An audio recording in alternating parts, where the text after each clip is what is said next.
Hi, my name's Delphine Durette Morin. I'm a master's student at Dalhousie University. Before I get started, I'd like to quickly acknowledge my co-authors. They include Véronique Nallet, Dr. Chris Tiger, and Dr. Kim Davies. Today, the presentation will address the two acoustic glider deployments that took place in the Gulf of St. Lawrence this year. They informed the fishery and shipping dynamic management restrictions which were implemented to protect right whales. The two dynamic management plans operate on different scopes, scales, and objectives. Transport Canada implemented dynamic vessel speed restriction zones, which are outlined by the large green polygons A through E in the figure on the left. In the figure on the right, you can see that the Gulf of St. Lawrence is divided into individual 10 by 10 degree latitude and longitude polygons. These are much smaller in size, and they are the dynamic fishery area closures implemented by the Department of Fisheries and Oceans Canada. Once a right whale is detected within either the TC or the DFO polygons, the appropriate restriction is activated.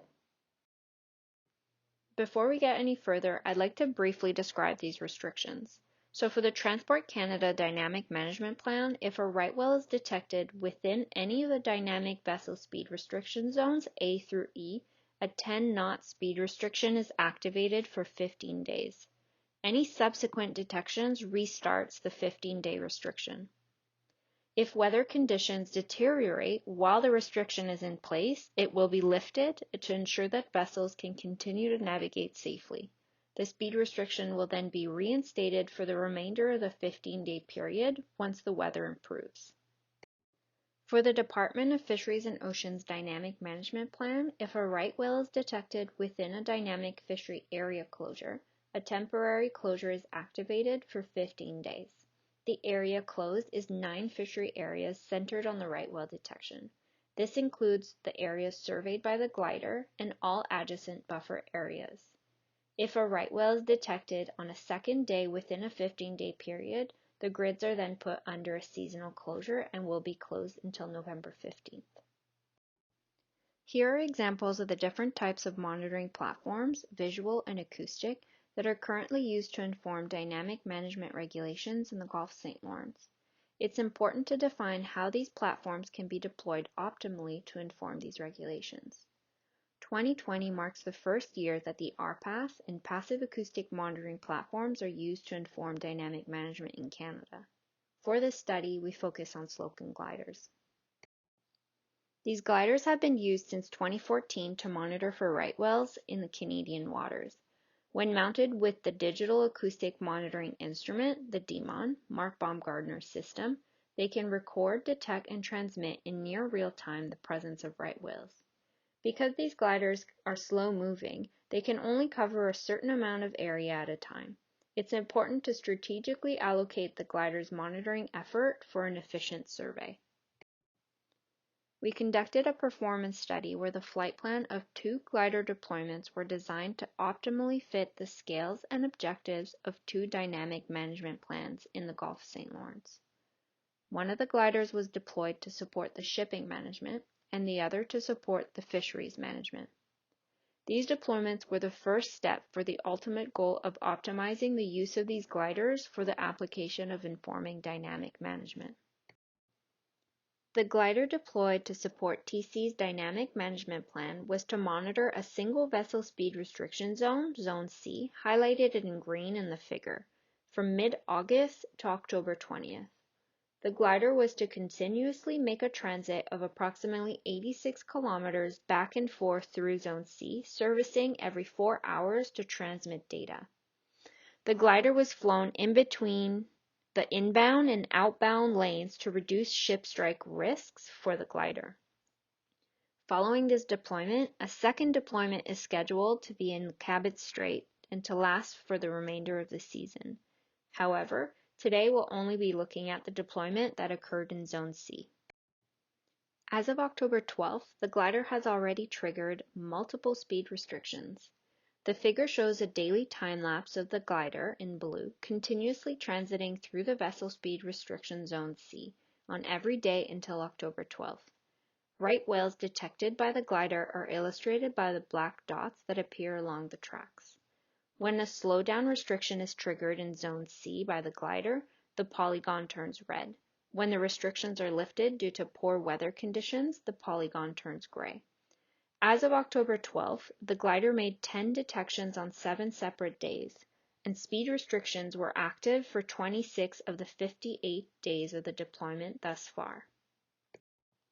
Designing an efficient glider flight plan for the DFO Dynamic Management Plan was a bit more complicated because the glider must monitor multiple fishery areas. To conservatively fit this management plan, we designed a flight plan based on 2 performance metrics that would maximize the glider's potential for triggering as many fishery area closures as possible.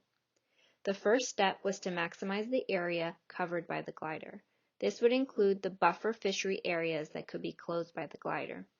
These buffer areas fall well within the detection range of the glider, which has been estimated to be 30 kilometers. On the left are examples of the different shapes the flight plan could take.